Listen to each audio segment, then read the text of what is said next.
வணக்கம், நான் உங்க சென்னை இந்தியன் ரவி பேசுறேன். எல்லாம் நல்லா இருக்கீங்கன்னு நினைக்கிறேன். பிக் பாஸ் சீசன் 7 டே 75 டாஸ்க் பாத்தீங்கன்னா டோமக்ஸ் டாய்லெட் கிளீனரோட கேம் நடந்தது. ஸோ அது கிருமி மாதிரி நிக்சனும் கூல் சுரேஷும் வந்து ப்ளே பண்ணியிருந்தாங்க. அதில் வந்து அவங்களுக்கு அந்த டோமக்ஸோட பலூன் அடிக்கிற மாதிரி நல்லா இருந்ததுங்க. அதில் வின் பண்ணது பார்த்தீங்கன்னா விசித்ரா டீம் வின் பண்ணாங்க. அதுக்கு அடுத்தது பார்த்தீங்கன்னா இந்த வாரத்தோட கிளீனிங் கம்ப்ளீட் ஒரு வாரத்தோட கிளீனிங்கில் யார் நல்லா பண்ணான்றதை டிசைட் பண்ணோம். அதில் வந்து பார்த்தீங்கன்னா தினேஷும் விக்ரமும் சூஸ் பண்ணி ஃபைனலாக தினேஷ் வின் பண்ணார். இந்த வார கிளீனிங் பர்சனாக தினேஷை தேர்ந்தெடுத்து அவருக்கு இந்த வார சிக்கன் வந்து கிஃப்டாக வந்தது. பாஸில் வித்தியாசமாக ஒன்று பண்ணாங்க.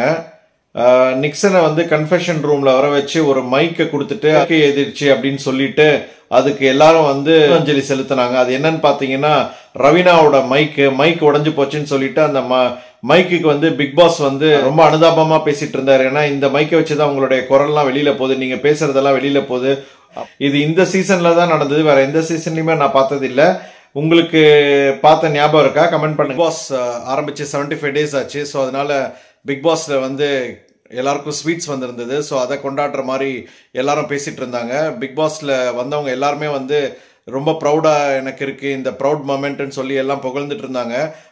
விக்ரம்லாம் பார்த்தீங்கன்னா ரொம்ப புகழ்ந்தாரு. விஜய் ரொம்ப அழுதுட்டாரு. விசித்ரா வந்து இந்த நேரத்தில் கூட கூல் சுரேஷும் தினேஷையும் வந்து கொஞ்சம் கோவப்படுத்துகிற மாதிரி அவங்கள பேசினாங்க. அது என்னமோ தேவையில்லாதுன்னு நான் நினைக்கிறேன். இந்த நேரத்துலையாவது எல்லாரையும் ஒரு சமமாக பார்த்துட்டு ஒரு ஃப்ரெண்ட்ஷிப்பாக போயிருக்கலாம். அதில் அர்ச்சனா நல்லா கிளியராக பேசினாங்க நான் நினைக்கிறேன். நீங்கள் என்ன நினைக்கிறீங்க? கமெண்ட் பண்ணுங்கள்.